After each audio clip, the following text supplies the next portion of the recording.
Cari fratelli e sorelle, buongiorno.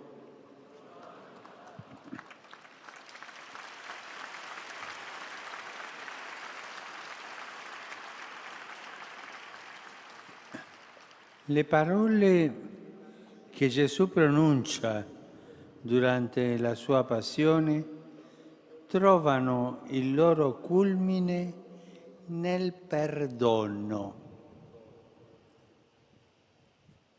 Le parole di Gesù trovano il culmine nel perdono. Gesù perdona. Padre, perdona loro perché non sanno quello che fanno. Non sono soltanto parole, perché diventano un atto concreto nel perdono offerto al buon ladrone che era accanto a lui. San Luca racconta di due malfattori crocifissi con Gesù, i quali si rivolgono a lui con atteggiamenti opposti. Il primo lo insulta, come lo insultava tutta la gente lì, come fanno i capi del popolo, ma questo povero uomo, spinto dalla disperazione, ma se tu sei il Cristo, salva te stesso e noi. E questo grido testimonia l'angoscia dell'uomo di fronte al mistero della morte e la tragica consapevolezza che solo Dio può essere la risposta liberatrice. Perciò è impensabile che il Messia, l'inviato di Dio, possa stare sulla croce senza far nulla per salvarsi. E non capivano questo, non capivano il mistero del sacrificio di Gesù. E invece Gesù ci ha salvato rimanendo sulla croce. E tutti noi sappiamo che non è facile rimanere sulla croce, sulle nostre piccole croci di ogni giorno. Non è facile. Lui in questa grande croce, in questa grande sofferenza è rimasto così e lì ci ha salvato.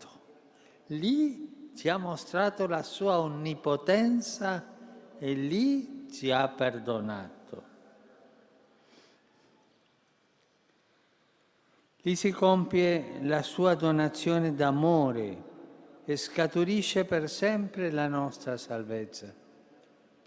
Morendo in croce innocente tra due criminali, egli attesta che la salvezza di Dio può raggiungere qualunque uomo in qualunque condizione, anche la più negativa e dolorosa. La salvezza di Dio è per tutti,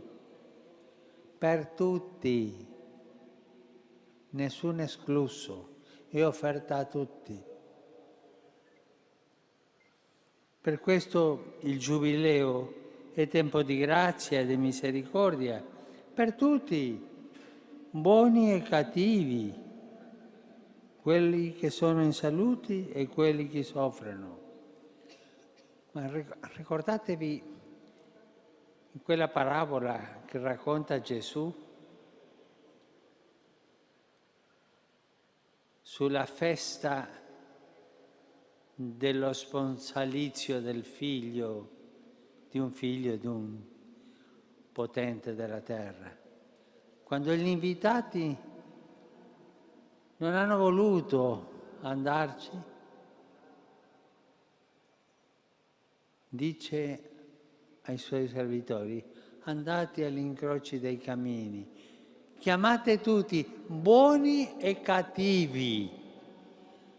Tutti siamo chiamati, buoni e cattivi. La Chiesa non è soltanto per i buoni o per quelli che sembrano buoni o si credono buoni. La Chiesa è per tutti e anche preferentemente per i cattivi, perché la Chiesa è misericordia.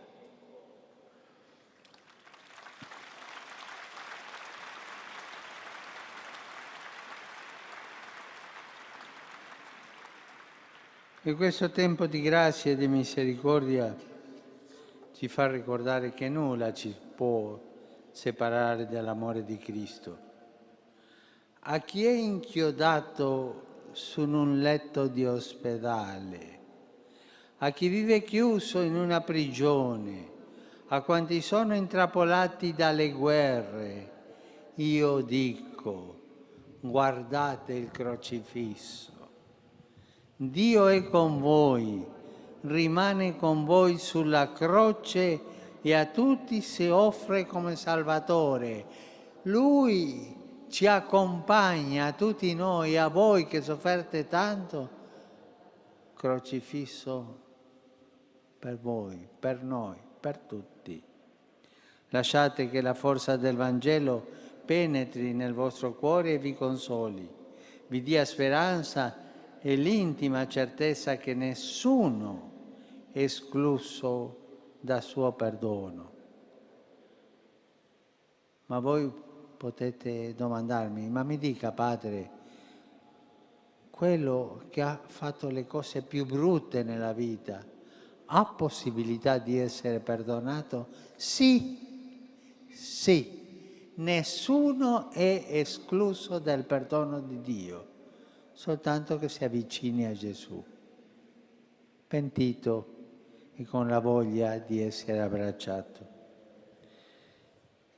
Questo era il primo malfattore. L'altro è il cosiddetto buon ladrone. Le sue parole sono un meraviglioso modello di pentimento, una catechesi concentrata per imparare a chiedere perdono a Gesù. Prima egli si rivolge al suo compagno, ma tu non hai alcun timore di Dio, tu che sei condannato alla stessa pena? Così pone in risalto il punto di partenza del pentimento, il timore di Dio, ma non la paura di Dio, no, il timore filiale di Dio. Non è la paura, ma quel rispetto che si deve a Dio perché Lui è Dio. È un rispetto filiale perché Lui è Padre. Il buon ladrone richiama l'atteggiamento fondamentale che apre alla fiducia in Dio, la consapevolezza della sua onnipotenza e della sua infinita bontà.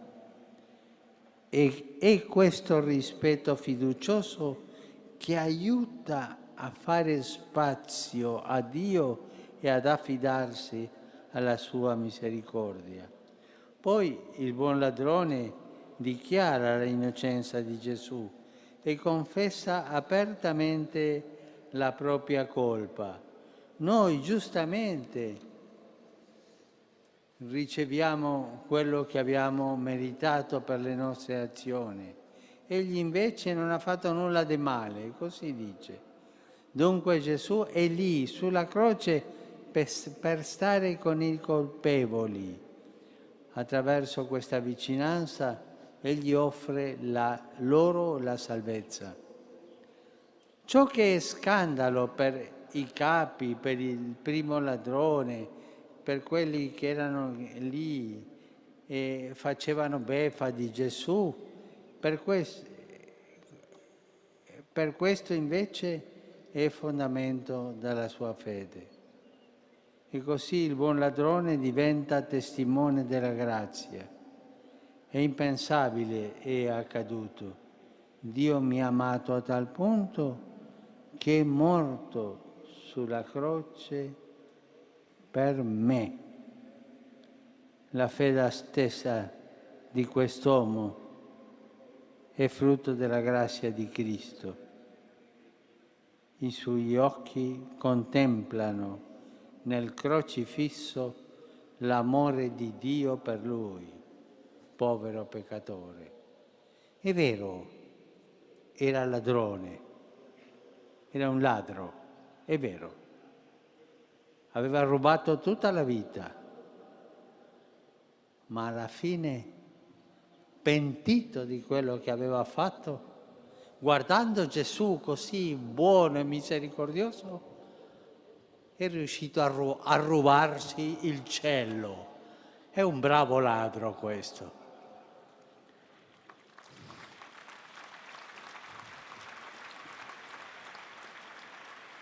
Il buon ladrone si rivolge infine direttamente a Gesù, invocando il suo aiuto. Gesù, ricordati di me quando entrerai nel tuo regno. Lo richiama per nome, Gesù, con confidenza, e così confessa ciò che quel nome indica. Il Signore salva. Questo significa Gesù. Quell'uomo chiede a Gesù di ricordarsi di lui. Quanta tenerezza in questa espressione, quanta umanità. È il bisogno dell'essere umano di non essere abbandonato, che Dio gli sia sempre vicino. In questo modo un condannato a morte diventa modello del cristiano che si affida a Gesù. Questo è profondo. Un condannato a morte è un modello per noi, un modello di un uomo, di un cristiano che si affida a Gesù.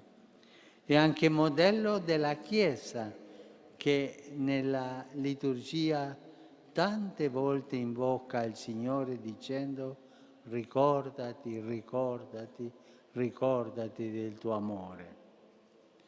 Mentre il buon ladrone parla al futuro, quando entrerai nel tuo regno, la risposta di Gesù non si fa aspettare, parla al presente. Oggi sarai con me nel paradiso. Nell'ora della croce, la salvezza di Cristo raggiunge il suo culmine e la sua promessa al buon ladrone rivela il compimento della sua missione, cioè salvare i peccatori. All'inizio del suo ministero nella sinagoga di Nazareth, Gesù aveva proclamato la liberazione ai prigionieri.